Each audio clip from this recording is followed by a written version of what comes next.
Welcome to Rules Explained, where we explore the world of Mutant Crawl Classic, a thrilling tabletop role-playing game set in a post-apocalyptic world filled with danger and adventure.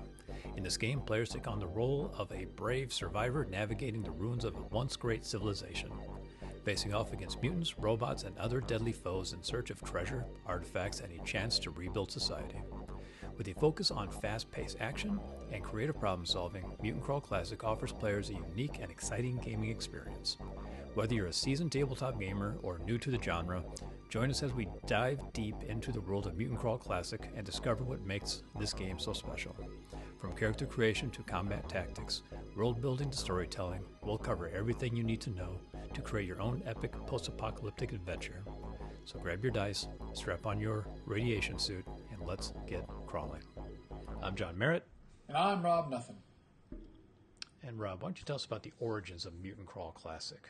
Well, Mutant Crawl Classics has its origins in the need for the fans of the Dungeon Crawl Classics game to go ahead and base that system, that framework, in a science fiction setting. There's been a few, actually many, settings that have been created based on the DCC game using science fiction or science fantasy tropes. Numerous zines that would go ahead and create Spelljammer-like settings, or one of my favorites, the American Survival Guide, which is a throwback to Thundar the Barbarian. All of you really good grognards and old-fashioned cartoon lovers will understand and appreciate that reference. But needless to say, Goodman Games, which has been very supportive of these third-party publications, decided to go ahead and strike out on their own and create a completely unique, well, I'd say relatively unique, campaign setting that would become eventually Mutant Crawl Classics. Well, isn't this just a takeoff of Gamma World? In many ways it is. This is what the designers initially wanted to do. They wanted to recreate that wonkiness that was so impressive and so well liked and beloved by the early gamers in the 1980s, in fact, in the late 70s. There was this feeling, if we could go ahead and create this chaotic magic system and these wonderful critical hit tables and critical fumble tables, why can't we go and have that same level of wonkiness in a Gamma World type game? And they succeeded fairly well, in my opinion. Okay, so when did this game come out? This game came out a good decade ago. This is a fairly old game, and it doesn't get a lot of attention. As a matter of fact, DCC gets most of the attention that you see lately in the gaming world. So it has been around for, I'd say 6 or 7 years or so, in the last decade for sure. But yeah, 6 or 7 years would probably be the best guess I could come up with. I mean, I love their games because when I looked at it and I was going through it and I was reading it, it really reminded me of an old school game, something out of the 70s. 70s, early 80s style, with the artwork. Yes, they really try to go ahead and emulate that feel. They're definitely trying to go ahead and show the reader and reach the reader on that level of 70s and 80s style gaming. That is the bread and butter of Goodman Games, the DCC and the MCC line. Their modules and their settings are all trying to go ahead and look at that and grasp that grail, if you wish, of the old days. Well, it looks like it says MCC RPG is copyright 2017. Oh, then I was right. Did that just... Okay. Yep. So is this game like 5 years old then? Well, I mean, I'm in 2023. I'm not sure, if you're... Oh, yeah. But I'm going to say 6 years. For some reason, I'm thinking that there was some sort of pre-release or something like that came out. There was a Kickstarter or something, and they had this out a little bit before that. But okay, yeah, that makes sense. Yeah. Okay, so the second printing is probably 2017 then. So is this done by the same people who did DCC then? Absolutely. The Dungeon Crawl Classic? Yep. Absolutely. So it's the same person doing it. Okay. Yep. It's like the same art team probably. Same art team, same development team, and it's consistent throughout the entire text. It is that feel. If you like Dungeon Crawl Classics, you will like Mutant Crawl Classics. Probably the only thing, and we'll see more about this as we delve deeper into the setting. The only thing you may not like is magic is not what you think it is, nor does it go ahead and have the same, shall we say, narrative feel. It has the same mechanics, but the same narrative feel is definitely not similar to Dungeon Crawl Classics. I mean, but you still roll a dice, and then if something bad happens, yes, your skin turns purple, or is it very different? Oh yeah, all sorts of interesting things can occur with burnout, and there's not as much emphasis on the corruption of magic, because just in short, for the listener and the reader and the watcher of our videos here, the concept of magic is you are bonding to an artificial intelligence. And this artificial intelligence is granting you powers that manifest themselves through nanotechnology or some other, pseudoscientific gobbledygook. And you go and try to advance the cause of your AI patron. And it goes and gives you these abilities. But yeah, you can still have some of the same nasty side effects if you roll ones and you fumble your spell, or I should say your casting check, as it were. There was an old movie a while ago called When Mars Attacks. A favorite movie of mine, and when I see this picture, that comes to mind. Is these green guys coming down, big heads, little bodies. It screams that to me. I love it. Okay, so you mentioned artificial intelligence. What does this artificial intelligence have to do with the whole campaign setting of Mutant Crawl Classic? I mean, what is the campaign setting? Is it just post-apocalyptic, or what does this AI have to do with it? Well, funny enough, MCC fleshes out more of a campaign world than DCC does. DCC kind of just gives you a framework and says, create your world based around these ideas, and then they give you such things as the Lankmar setting, which they have license for, and then they give you the Purple Planet, and then there's numerous numbers of designs out there that you can use to create your own campaign world. But MCC kind of launches you into this fictional world right off the bat. Terra AD. Terra AD is, as you can just imagine, is sometime way in the future. And they give you a little bit of a brief introduction to it if you want to keep going on to somewhere on page, what page is that? That's page 8, yes. So page 8 will go ahead and give you the quick little description and describe to you who the Ancient Ones are and what the world has turned into. So what we have here is the familiar Earth has been somehow transformed by a massive catastrophe. And what had happened is that these AIs, these artificial intelligent machines, these mainframes, have become kind of the gods of the now twisted Earth. And if you wish to follow one of these gods as one of their shaman, you go ahead and get these powers, as I mentioned earlier. But so the world is crushed. You are Stone Age. There is no. You don't start out with metal anything. You don't start out with anything that might be considered, medieval fantasy, like in some post-apocalyptic games, such as Gamma World. This one takes you even further back. As a matter of fact, it's reminiscent in a lot of ways of Metamorphosis Alpha, in which you are going ahead and starting out as somebody who knows absolutely nothing about the world around you. And you and your fellow compatriots, because remember, we got the zero-level funnel to consider. You and your fellow compatriots, you and your fellow compatriots go out there and try to discover something about the world and hope that you survive. Okay, so here we have a foreword, and by James M. Ward, and it looks to be like he's the guy who made Gamma World. He's the guy who created Metamorphosis Alpha, and he co-created Gamma World, and he is still active in the gaming community. He is not perhaps as prolific as he once was, but he is definitely out there, attending conventions. He is definitely out there, answering fan mail, and he's been doing a fantastic job, perpetuating and continuing the ideas of grognard gaming in the role-playing sense. Yeah, I really just love the fact that he wrote the foreword for this game. I think that is really cool. So here we have the preface, or the preface, or the preface. That's a good word, a preface. Yes. So here it begins to talk about the history of the world, or what's happened, or what is the preface actually telling us? It's telling you basically what I was suggesting earlier, is that the world has been torn apart by a cataclysm, and it by is some unknown cataclysm. yes, and I think they hint at something nuclear. They kind of go ahead and suggest that there is some sort of massive cataclysm that ripped apart the Earth. But I'm sorry, the preface is actually an introduction to the game as far as where the game comes from. So beg your pardon. Oh, okay. I'm sorry, I was thinking ahead already. The preface is more or less just kind of giving you an idea about what this game is supposed to be about and how it relates to DCC. I'm sorry, my mind is already thinking about the campaign setting. So here we have the introduction and this cool picture. Sorry, because when I see this, I think of the old animation Wizards.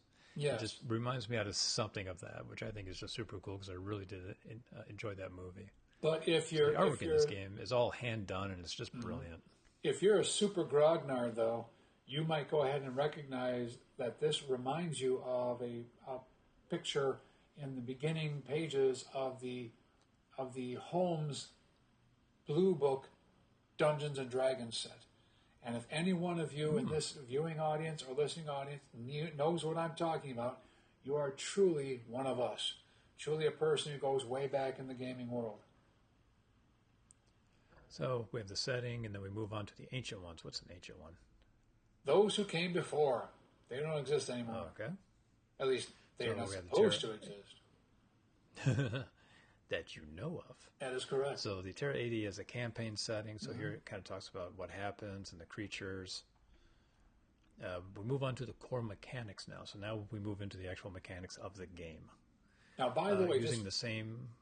Just real quick, I want to address something because we are going to try to give the viewers and the listener some ideas how to construct maybe a beginning campaign. But what I like about Terra AD as a campaign setting there on page 9 is it does just say the apocalypse that occurred is your choice. And that's what we can go ahead and talk about later. Because look at the choices they say. Was it great disaster, the fall of Boston, Lemuria? Was it Ragnarok, an atomic holocaust? Or some sort of dying world. I mean, there's all sorts of possibilities there. But yes. Or all the above. Yes. So, yeah, there you go. The first page there is most familiar to the DCC player because it does remind us, in case you did not go ahead and purchase DCC first, that this game is different than many other role-playing games. It reminds us that we have races as classes. It reminds us of the different dice that we'll be using. It reminds us of how you can burn your attributes to go ahead and affect your outcomes. So absolutely, this page kind of gives you a good summary of those things which you're going to need to know before you move on. And it really opens the GM up to running, a game campaign that he sees. He's envisioning maybe a nuclear explosion going off, or Atlantis comes back up and just causes all the tectonic plates to shift, and then it causes the Earth to, rumble and destroy everything, or volcanoes explode, or aliens come down. Who knows? I mean, the point being is it's not a static idea of what the background needs to be. You're free to make up your own catastrophe. Exactly. Which I think is pretty cool. Yeah, so then we move on to the core mechanics, and for those of you who did listen to our DCC podcast or YouTube video, this will be pretty familiar. So, it runs into those crazy dice again. It does say it's a pretty simplistic system. You roll against a DC, add modifiers, and you either succeed or fail for the most part, right? That is correct. It is a very straightforward game system.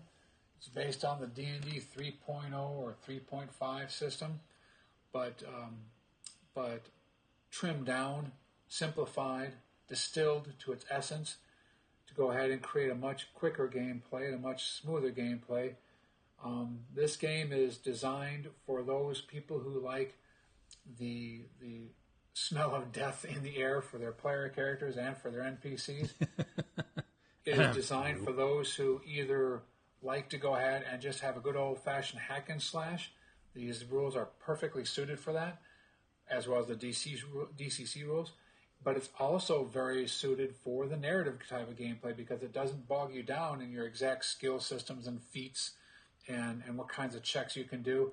It is very much a game in which the referee and the player have to cooperate to create a successful narrative if that's what they intend to do. Or you can just go ahead and go smash a whole bunch of robots and mutants and go from there. You know, in this photo or this picture of the bear with the man with the spear, I wonder who the player is. Yeah, that's a very well good could point. be the bear. Yeah, you're absolutely correct. You're no hero. You're a wasteland wanderer, a mutant, a seeker, a robot killer, a stoic shaman guarding forgotten ancient sciences. You seek triumph and technology, winning it with mutations and magic, soaked in the radiation and quantum fields of the altered, the savage, the semi-sentient, and the artificially intelligent. There are treasures to be won in the taboo lands and ruins, and you shall have them. Reltma Samaj, Curator Prime. Okay, so creating character. It looks like for character creation we have 9 steps. We roll the ability scores, we adjust the ability score modifiers, roll 0 level hit points, roll for beginning profession and equipment, roll a birth sign, roll twice for additional beginning equipment, so it looks like you get 2 pieces, roll genotype, determine geotype appearance or subtype, and then choose a something alignment. Archaic alignment. Thank you. That's a tough word. Yep. So it sounds like character creation's not that hard. Well, for those of you who are fans of the Dungeon Crawl Classics game, you will recognize this fairly intimately. This is a very similar process to that game. For those of you who aren't familiar with it, that's why you're listening and watching this program, we'll still go ahead and go through it. The essence in this game is chaos. That is the word to use, the optimum word to use for both the DCC and this game, Mutant Crawl Classics. We have to understand that there is forces that are beyond our control, and that is the philosophy that John Goodman and his staff are trying to impart upon us. So when you roll ability scores, it's just like the old days. You roll ability scores, and you place them in the attributes as you roll them. That is your fate. That is what happens to your character. That is what their characters' strengths and weaknesses turn out to be because of their birth, because of their auspicious birth, because of their inauspicious birth, whatever the case may be. And then you, of course, go and look at the modifiers, which are on the next page. And then, just like in DCC, you start off as a 0 level character, which means you have no real skills whatsoever. You are one of those nameless multitudes that are in the tribe that are trying to go ahead and prove themselves as differentiate themselves, if you wish, from the crowd, and hopefully becoming what you'll find out later is called a seeker. And then you go ahead. So, like DC, are you beginning with 1 character, or do you start with 4 characters and do like the character funnel type thing? Yep, you're doing a funnel just like in DCC. So you're going to have 4 characters, 0 level characters under your control, and you're going to see which one of those 4 characters survives, and whichever number have survived, or if there's only 1, you're going to have that character become a 1st level character and then continue with their adventuring career. It is a wonderful mechanic. It is so interesting to go ahead and play these 0 level games, these 0 level funnels, because it is chaotic. It is unlike anything you've probably played before, because characters are dying all over the place in glorious and memorable fashions. And when you do have your first, and when you do finally get your 1st level character, you have created something of a background, something of a history that you can go ahead and compare with your fellow players and say, this is what we did. And so there's this feeling of accomplishment once you get done with that 0 level. But we haven't even got that far yet. But yes, that's the preview of the 0 level character concept. So, much like in DCC, we also have the weird dice. We have a D3, 4, 5, 6, 7, 8, 10, 12, 14, 16, 20, 24, and 30 sided die. I would love to see the physics behind the person that created these dice. I will go ahead and say it again. I said it for one video, I'll say it for this video. I wish they had not done this. I understand why they did it, because there's this interesting thing called the dice chain, and if you have dice that are within 1 pip of one another, say 4, 5, 6, 7, 8, 9, and so on and so forth, it makes for the progression from one die to another less steep, and it gives you more of a variety within the dice chain to go ahead and have a modifier. So, for example, with a normal set of polyhedrons, you get, what, 5 or 6 different, steps in your dice chain? Well, now you have twice that. So I understand the concept behind it, I understand the rationale behind it, but it does make it more difficult to play the game, because now you have to get an entirely new set of dice, which are very, well, not very, but they are somewhat difficult to get a hold of, and they are relatively expensive, upwards $25 for a set, whereas now you can usually get a set of dice for $3 or $4 at the dollar store. So the dice chain, you mentioned that. When do we use a dice chain, and why is there a dice chain? To make the game a little bit less linear, and to add some more, shall we say, I don't want to use the word chaos again, add some more variability. There's a good word to use, because chaos is a little bit too value laden.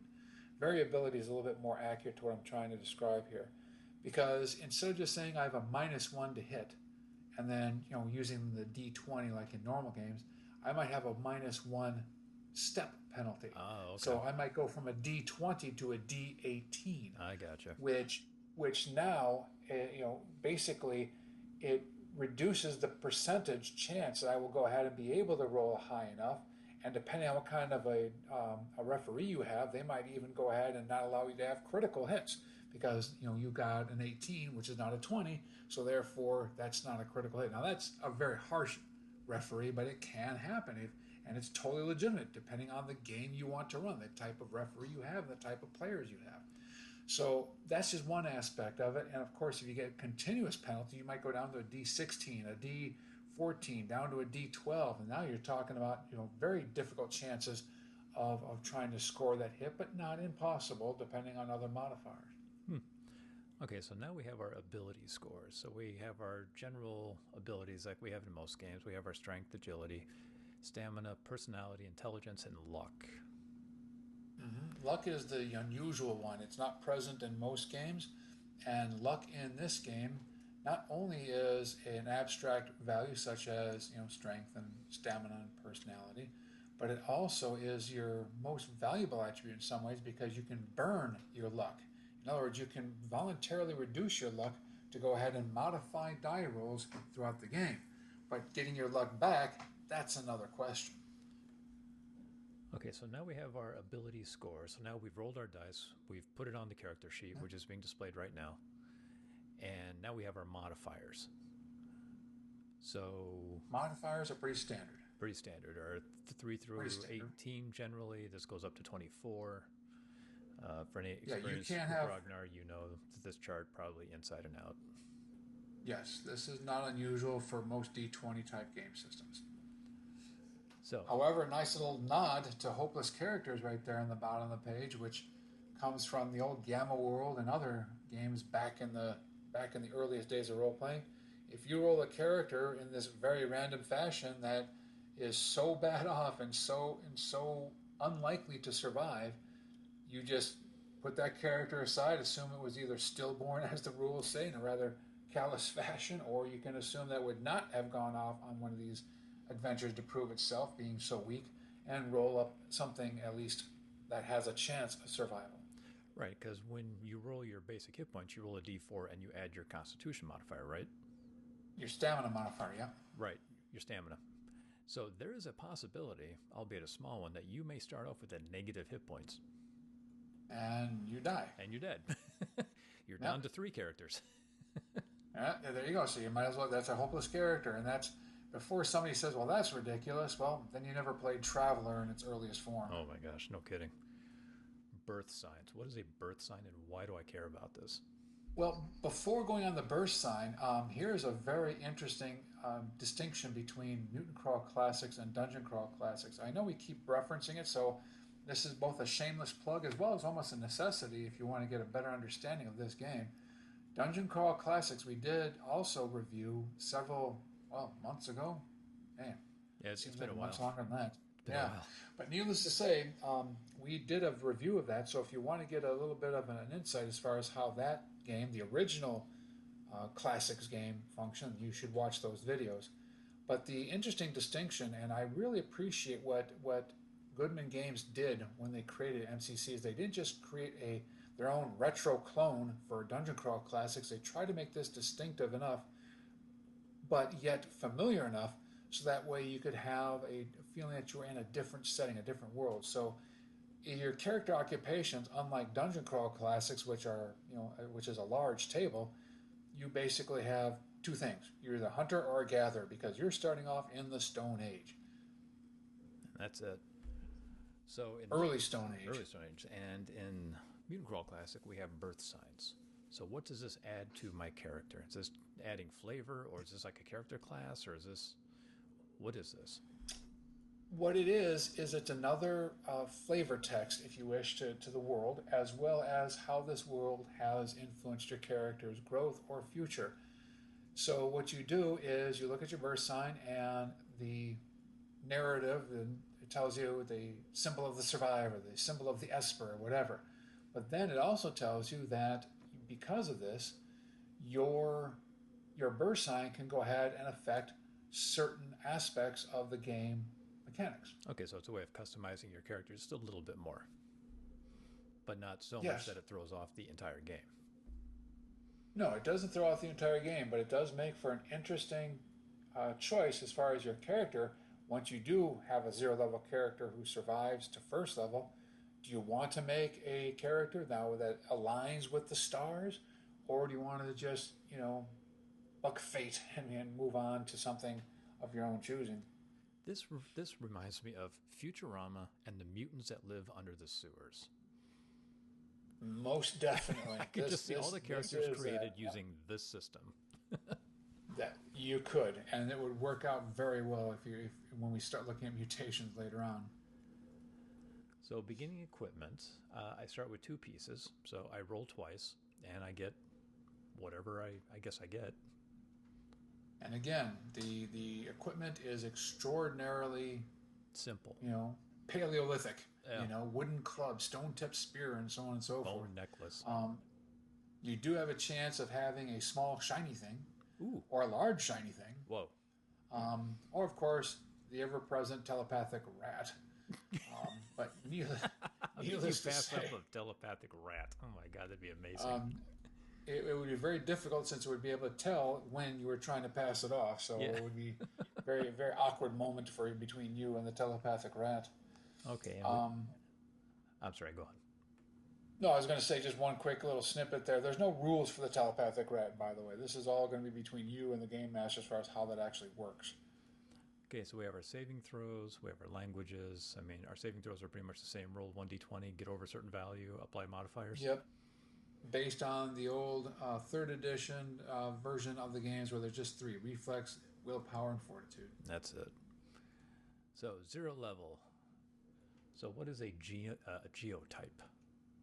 Genotypes genotype is a good way to pronounce it. That is your race in this game. Again, just a slight way to differentiate, but it also suggests the direction that the game setting is going. You are not a race like a dwarf or a halfling. You are a genetic mutant or a genetic purity. You're either genetically pure and you're a human, or you're genetically a mutant, and therefore you could be a manimal, or you could be a mutant plant, sentient plant. You could be all sorts of different variations on the human genotype. For those of you and watching below The Last you, of Us.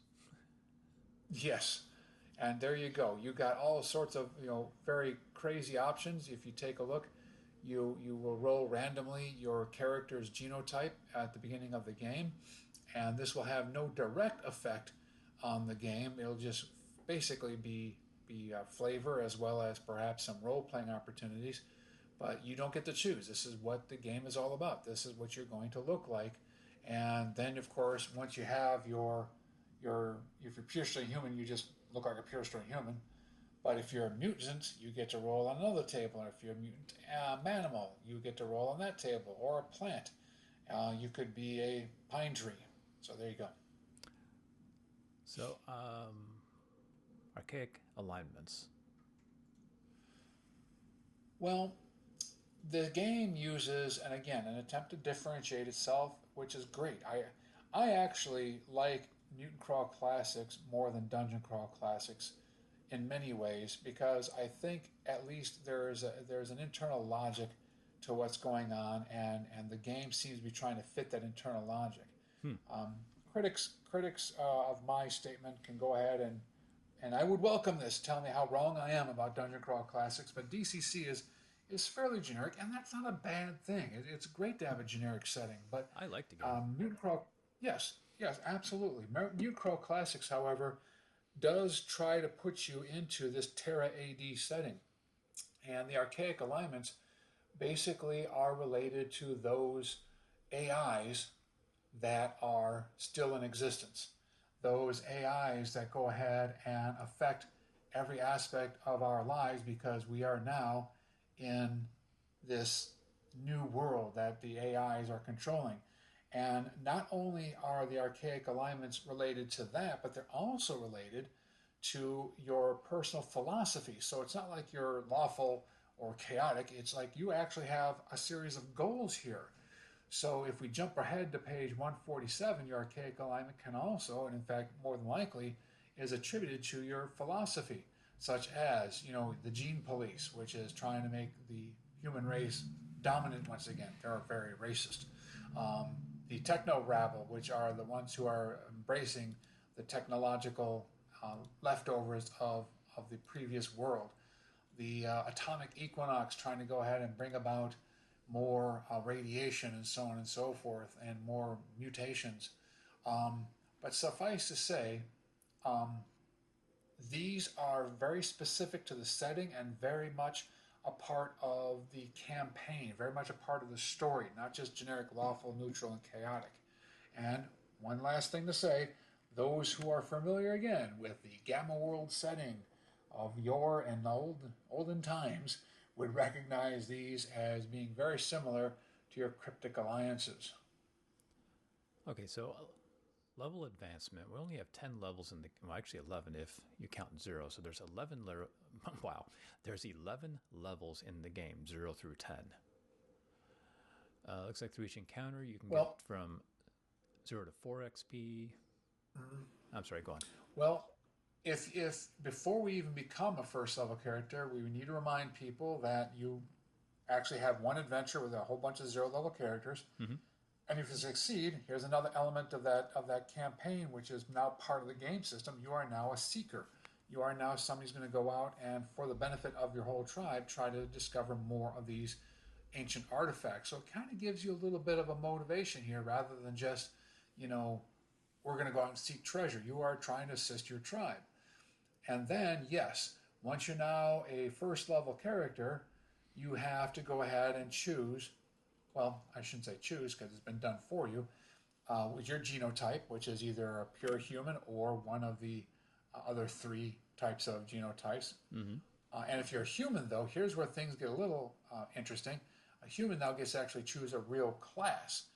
And that's basically akin to the fighter, magic user, cleric, and thief, even though they give them their own flavor and some additional ideas. But that's a nice way to kind of encapsulate what each of the classes does.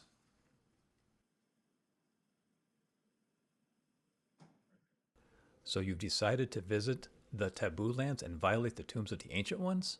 Then you're going to need far more than ambition and luck, my friend. You're going to need to learn a thing or two.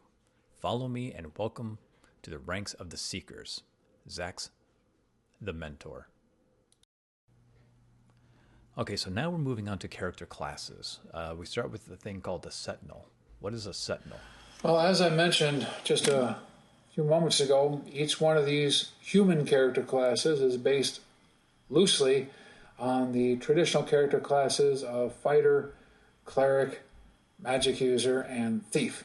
So the Sentinel would be... okay. Yes. Sentinel... A fighter, essentially. Yes. Okay. And you can tell here that each character class, and this is for the benefit of the people who have not seen the previous video, Each character class is got their own attack and initiative modifiers.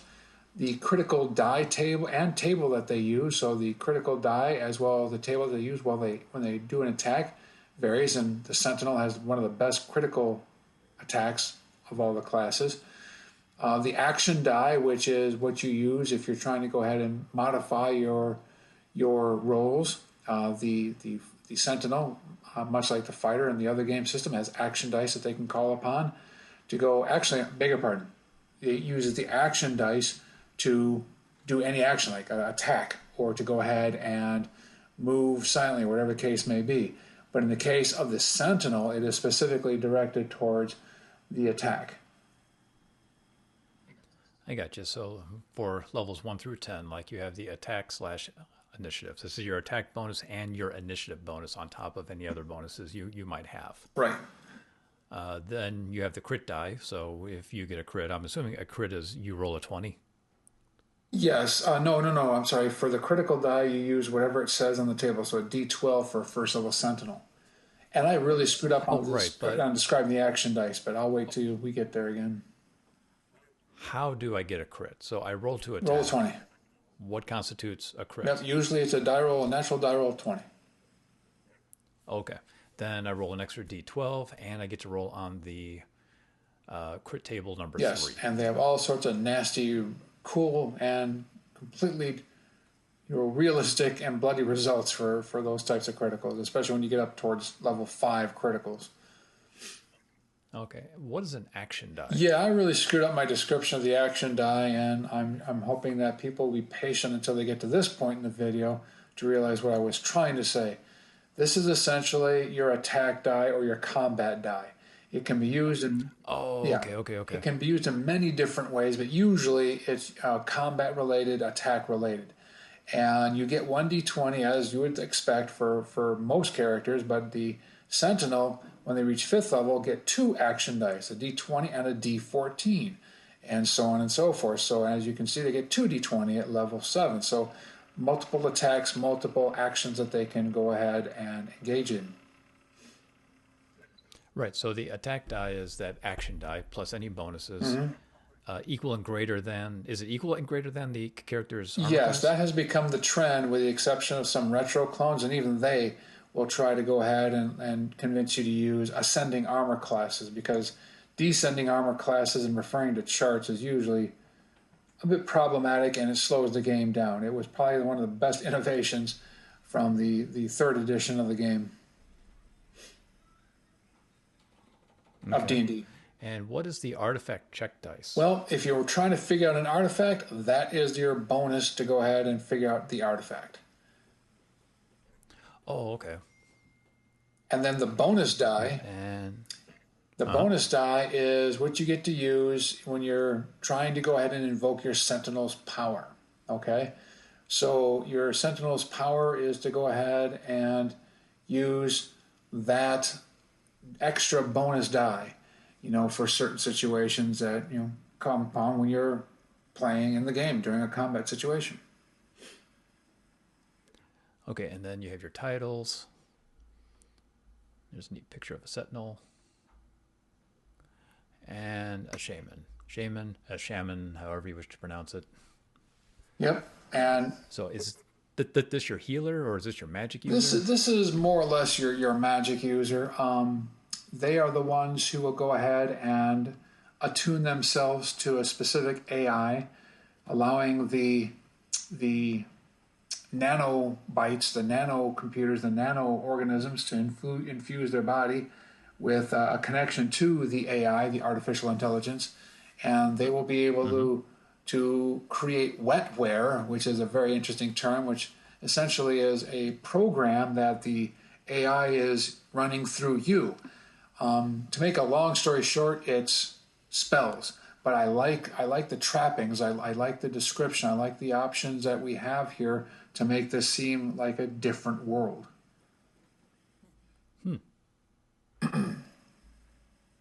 It's almost a bit. It's almost a bit what I would imagine being like a techno mage might be. Yes, that's one way to look at it. Okay, and then we have It's a straight up healer. Yep. What do? I heal things. Yep. That is their role. I make hit points go up. And that's what is very necessary in a game like this. Yeah, no kidding, especially when you start off with, you hope, 4 hit points. Mm-hmm. Okay, what is a rover? A rover is your basic thief. Kind of a thief ranger combination, but mostly a thief. Okay. And pretty much the same things. Now, are there skills in this game? No, there aren't. In essence, there aren't any skills. Now, let me go ahead and give you a couple of major concepts for each character. If you noticed, there is something called AI recognition. If you're trying to go ahead and negotiate with a robot, you need to go ahead and succeed on basically an AI recognition saving throw, which we will discuss later on. And all of these human classes have a very good AI recognition roll. So that's one thing. Now, to go back to your skills, each class, like for example, the rover, as you can see, has an artifact, doors, and security systems. That's their chance to go ahead and open up doors and security systems, or to try to be stealthy and so on and so forth. And then if you go back to the healer has experience in medical artifacts. And if you go back then to the shaman has, really their skill is to be connected to the AI. And if you look at the sentinel, they have, of course, their artifact bonus die with weapons and armor that they can go ahead and call upon. So the skills are loosely based on your class, as well as whether or not you're a hunter or a gatherer. And it's very narrative driven, very open to interpretation. Okay, and then we're left with the mutants. Yep, we have 3 non-human character classes now. The mutant is essentially a mutant human, and they appear slightly human, which gives them a slightly better AI recognition. They also will possess mutations, which we need to talk about later, and they can use radiation and the glow to go ahead and enhance their mutations' effectiveness. And then we have a manimal. Yep. Manimal. You're every manimal. Half man, half animal. Yes, it is very much a generic class. You're the type of animal that you are is largely cosmetic, but every manimal has the same general abilities, which you can see here, whether it be the pack mentality or the natural attack and so on and so forth. So those are all the same. You have a very low AI recognition, but you will also be able to rely on mutations.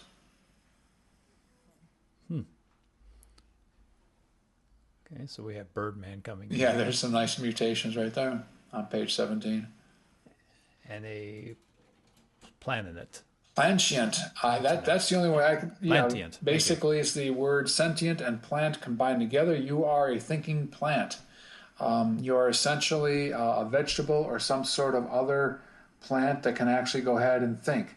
So that puts you just a little bit above the level of congressman. Oh, I'm sorry. That was probably... Oh. You'll have to delete that out. Send emails to rollexplained@gmail.com. So suffice to say that, you are, a pine tree. You are a thorn bush. You are whatever. Again, the trappings are very much just a descriptive form, because every plant basically has the same abilities.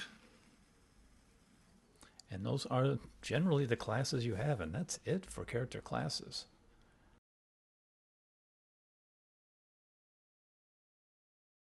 With the great disaster, the Ancient Ones left us one final gift, the glow.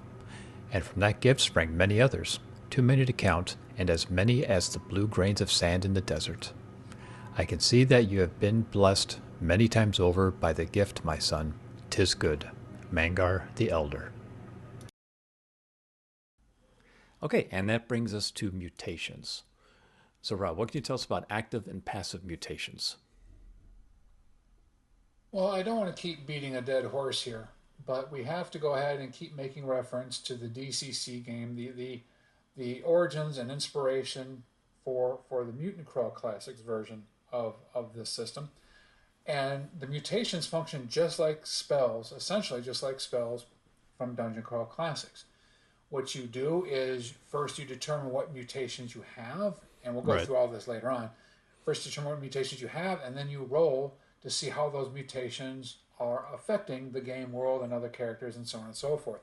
And again, it gets down to that element of chaos, which is so prevalent in John Goodman games such as So DCC every and character MC. starts with a mutation. Can you get more than one mutation at first level? Yes and no. To answer multiple questions there, not every character. Your basic human types, which are your seekers, your where you have the seekers, which encompass four Right. different character classes Uh-huh. that we discussed the last time, the sentinel, and then so on and so forth. But so they don't get mutations. Matter of fact, if they do get mutations, which is possible if you encounter a radioactive zone, you lose your human character class. You now become a Oh, mutant okay. character class. But if you already are a mutant character class, yes, you will determine the number of mutations randomly, as you would expect, and then determine what those mutations effects are, depending on if they're Okay, passive and or if it's active. passive, it's something that's always active, whether you want it to be or not, Yes, and so forth and so forth. yes. Passive mutations, okay, level progression. So what happens when you progress in levels to your mutations? Not much. I mean, your passive mutations are going to stay static throughout the lifetime of your career or your character, unless you choose to go ahead and roll them as you increase in levels.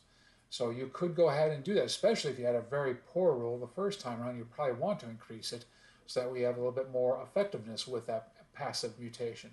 Active mutations don't change that much at all, except for, of course, the die roll does get better as you increase in level. I'm sorry. So you have a better chance of having a stronger result as you increase in levels. But the actual mutation will not change, whether it be passive or All whether right, it and be what is active. making a mutation check roll? That is essentially making the d20 roll. Mm-hmm. Usually it's a d20 Right. roll, it's your action die. And you add your various modifiers, like, for example, any level modifiers and any type of glow burn that you want to apply, which we will talk about later. And that will go ahead and determine the actual effect of that mutation. We'll look at a sample one later on. But in essence, that's how you use any mutation Okay, in the and then we system. have glow burn, which allows us to burn stats to adjust the dice roll for getting mutations. And this is only at first level. Is this first level and No, beyond, or is this just first level? no, we have gone past now the generation of mutations. We are now talking about how to use mutations. So the mutation check, the mutation check roll, as well as the glow burn. This is primarily done Uh during huh. active play, unless it's a Right. passive mutation. And the glow burn is a way for you to, in game terms and narrative sense, to eat away parts of your body to use as feed, if you wish, to enhance the power of your Oh, wow. mutation roll to give you a better chance. Yeah, so you're essentially damaging yourself to go ahead and increase your ability. All right, and then we move on to the different mutations, and there are a lot of them. So I can never get that thought out of my head Mm-hmm. of Futurama with the mutants under the rose, who live in the sewers, the guy with the arm coming out of his head. I just, Yes, that's the only thing that comes to mind. I love it. and yes, that kind of thing can happen. In one of the games that I played, there was a radioactive field, and the character was already a mutant, ended up undergoing an involuntary mutation because of rolling a one. Because if you roll a one when you're in a radioactive field for your saving throw, if you roll a one, you can go ahead and have an automatic defect. And it was bizarre. He ended up becoming asymmetrical. He had one leg, one arm. He became this weird Fahan type, Fey race. It was bizarre, and he decided, I'm going to keep trying to play this character. It was interesting because then he had to say, I hop from here to here, and it was bizarre. But that's what this game is all about: So we bizarre have physical circumstances. mutations, mental mutations, and defects. Yeah, Physical mutations, yeah. assuming affect the body, mental mutations affect the mind. What is a defect? Defects could be either or, and they are the things that make your life miserable, such as that asymmetrical body that I mentioned earlier.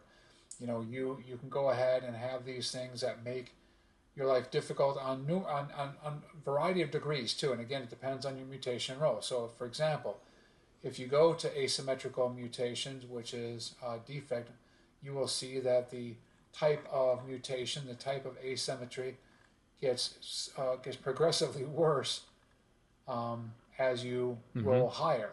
So it's on page 88 for anybody who wants to follow along in their book. But yeah, there's all sorts of increasingly poor things that can happen to you as you roll higher. Beg your pardon. As you roll lower. I'm sorry, I forgot about that. I'm glad I looked at this. I was talking. Remember, low rolls are always bad. That's true. I forgot about that. Okay, so even with defects, the lowest roll is the worst roll. So beg your pardon. Let me trace my steps here. The lower the roll for defects is the worse the defect can be, and that's a nice consistency. I will admit that within the game. Anything low is bad. So a mega mutation. What is a mega mutation, and how do I get it? As it sounds, these are the ones. Well, these are game changers, and it has to be randomly rolled unless you have a very generous game master. But these are the ones that can go ahead and change the balance of the game, and I do like that. That's another nice thing that this game does, because if people have played things like Gamma World, Metamorphosis Alpha, or any one of those other wonky post-apocalyptic games, you can roll a mutation that makes your character extraordinarily strong just by random. This game tends to go ahead and mitigate that by making the mega mutations very rare. Not just part of your regular table, but as you can see, you only have about a 3% chance of getting a mega mutation. I see. And then you roll on. So I roll on the mutation table, and if I roll a 98, 99, or 100, I'm rolling on the mega mutation table. Okay. Right. Exactly. And by the way, again, because any die roll that's high is actually good, notice what happened on the defect table. If you roll 98, 99, or 100, no defect. You actually gain a beneficial mutation. So it's a consistency that I do think is cool about this game. So here's an example of a physical mutation, and we're not going to go through all of them. Yeah, we don't have the next 2 hours to go through each individual one with them, and we wouldn't want to bore you with all of that. So here's an example of a physical mutation. It's a lot like the spells in DCC. So there's like pages and pages and pages of this. So if you just really quickly, I'll explain an active mutation first, amplemorph, which, as it suggests, is when you amplify your form. And if you roll, and then generally speaking, it's always the same. Anything 11 or less means you failed the mutation. Anything higher than that means you have indeed changed your size, your physical form. And it's all random. I mean, from 12 to 13, he increases or decreases your size by 3 feet, all the way up to 32 plus, 36 feet tall, or half-inch tall. I mean, you get to choose, and that's what makes this game so much more fun, in my opinion, than regular Dungeon Crawl Classics, because there is such complete wonkiness and control by the characters as far as what happens to them as they do this. And then if you look at the next mutation, which is Carapace, that's a passive mutation. So you roll that once, and that's going to be your AC increase. Oh, and that's it. Permanently, unless you decide to roll it when you increase a level, which you might want to do, especially if you roll a 2 through 11 for your Carapace at first level. Okay, so now we're on artificial intelligence. What is the artificial intelligence, and why do I care about it? Well, as we know, we are now talking about things that will kill you. Last time, so the artificial intelligence is out to kill me. Yes, most of these things are. Now, you can avoid being killed by an artificial intelligence, which includes, as you can see by the rule book there, androids, robots, holograms, and computer AIs. But you can avoid being killed by artificial intelligences if you make your AI recognition roll, assuming the AI is not crazy. If the AI is crazy, and that's up to the referee, it's going to go bat robot on you, or should I say bot robot on you, and it's going to go ahead and just try to destroy you no matter what. But at least you have a chance of having some sort of a positive interaction with it if you make your AI recognition roll, which is dependent on your class. And of course, if you're a mutated plant, you don't have an AI recognition. It wants to So just mow give the me an lawn. example. So give me an example of what an AI recognition role would look like. Well, you go ahead and roll a d20, which is what you always Okay. do. Then you modify it with the genotype, which for a human being with no mutations is going to go ahead and be significantly high. And then you go ahead and check it against the AI itself. And that will go ahead and tell you just how well you did.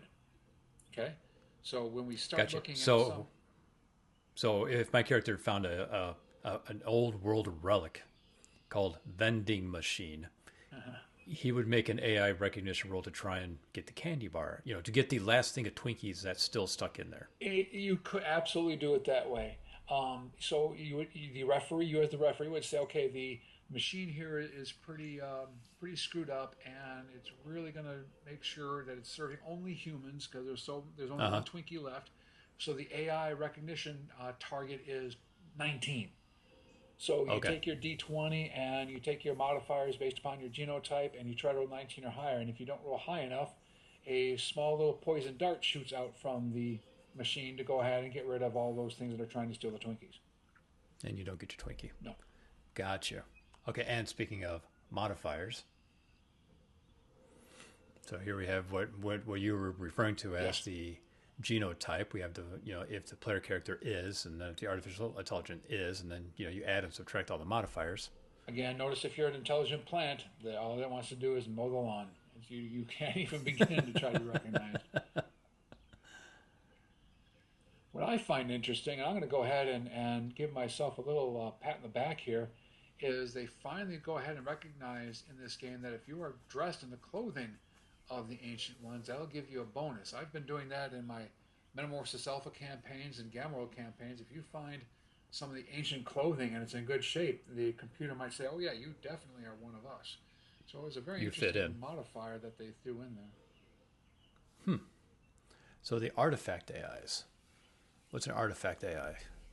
Well, there's two ways to look at this. We can look at this from the perspective of our modern society. All right. Alexa's going to ask you a question, or when you get in your car, it wants to go ahead and give you some hints as far as what direction you want to go. But this game takes it a step further, and I love that about this game, in that almost anything can have an AI into it. Your laser blaster might have a little helpful assistant, and they're saying, "Are you sure you want to shoot today?" It's gonna have that kind of quirkiness to it, which makes this such a fun game, such a unique game. And so that's You'd use your artifact maximum AIs. of 5 rounds for the day. Yeah, they kind of divide it up. There's all sorts of different ways. You got the patron AIs, which are the massive artificial intelligence constructs that are going ahead and running people's lives and manipulating people and so on and so forth. And then there's androids and robots and all sorts of different ways that you can go ahead and be killed. And that's why I think we correctly identify this as things that are trying to kill you. Because if you don't make your AI recognition roll, or if the AI happens to be bot crap crazy, it's going to go ahead and this is the stuff that's going to be dangerous to you. But if you get lucky and you go ahead and have a generous referee and you go ahead and make your recognition roll, you might get a powerful ally as well. Okay, so the AI could actually also be there to help you. Yeah. What's this guy doing? Is he like fixing an elevator? I think he's a mutant trying to go ahead and download a program. That's just my interpretation of that picture. A couple of So mutants. then we have the computer AI, Yeah. and then we have cyborg. So we have different types of AIs. Yes. And We have even the cyborg military. Go on. yeah, the cyborgs are what you would think they would be. If you want to go ahead and have, Terminator 8000 or whatever go after you, you can have that. And of course, this is the most unique part: is the holograms. Assuming that if you take Star Trek: The Next Generation just one step further, or Star Trek: true. The Animated Series, yes, that's where the holodeck actually first appeared for all you real Trekkies out there. Anyhow, I digress completely.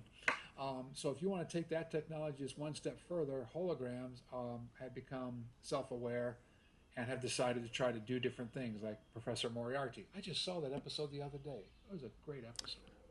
Star Trek Voyager really expanded on that. Yeah, with the doctor, the emergency. The doctor, what do you call that guy? The emergency medical assistant. I don't remember, but later on in Voyager, they actually had like a race of holograms that are really self-aware. Yeah, well, it was really interesting. Shows you I should have probably kept watching that show. So, and then we have a personal assistant. Yep, that's what I was referring to earlier, and that's a great picture demonstrating what what the AI is trying to do for reboot. You. Alexa, fire my pistol. Okay, pistol, you're fired. Make a roll.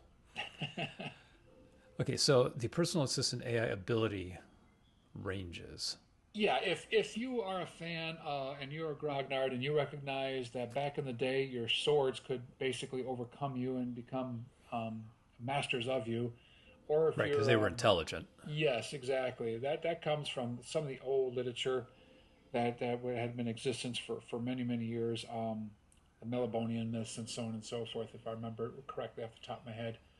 But yeah, it was, weaponry was, especially swords had intelligence and ego. So this is a homage to that as well, an homage, I should say, to that. It's where, the personal assistant in your weapon or your equipment can be really smart and also, kind of dominate your life, like some sort of AI diva.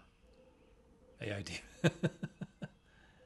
And the personal assistant AI, real people. Here we have our robots. Yeah. There's a picture of destroy all humans. Oh yeah, that would definitely hurt. Destroy all humans.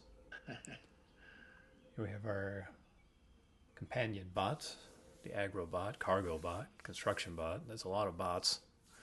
So it looks like we're now in the area of the rules where they're giving us just more examples than anything else. Yes, and it's very neat because you, as the referee, you're beginning as you read this book to formulate a picture in your mind of what this world is like, and all the different craziness that can go on. And in my opinion, and I'm hoping people get mad at me when I say this makes this product much better than Dungeon Crawl Classics.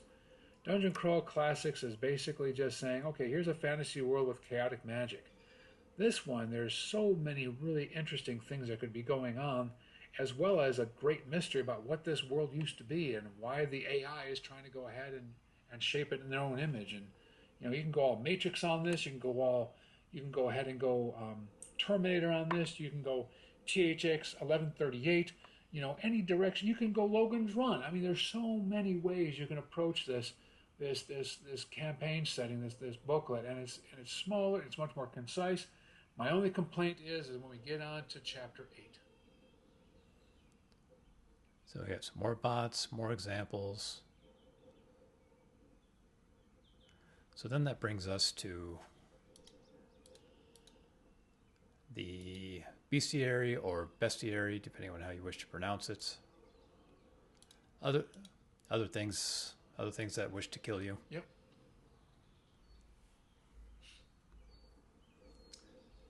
And wow.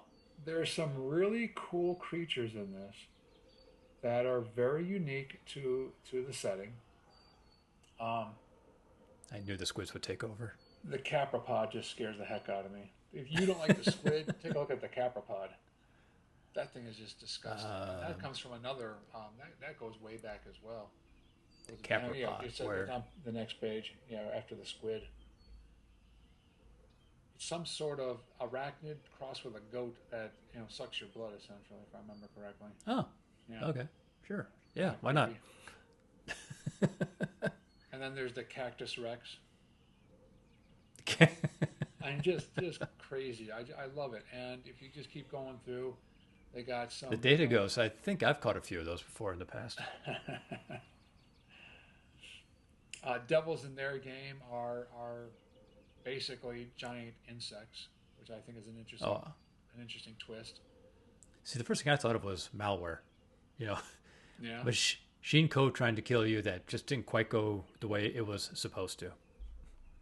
And if you take a look at all these different monsters, they are giving a nod. I guess you would call them Easter eggs to just about anything that was post-apocalyptic or science fiction back in the day. We got the squid giant thing, grasshoppers from Cthulhu. We've got the data ghosts from, I guess you got Ghost in the Shell, sure. You've got Ghost in the Shell is fantastic. yes, and you've got the intelligent insects. You've got the gigantic ape, from King Kong. You got Mothra. Yexel. If you are a fan of Gamma World, you'll recognize that's basically a Yexel. You got the Gophermen, from Gamma World. Mordecon 66. Come on, seriously? What do you got? Necron? Come on. We got ourselves some wizards even going on here. So it's got just about everything. Wow. Giant worms that breathe fire. Mm-hmm.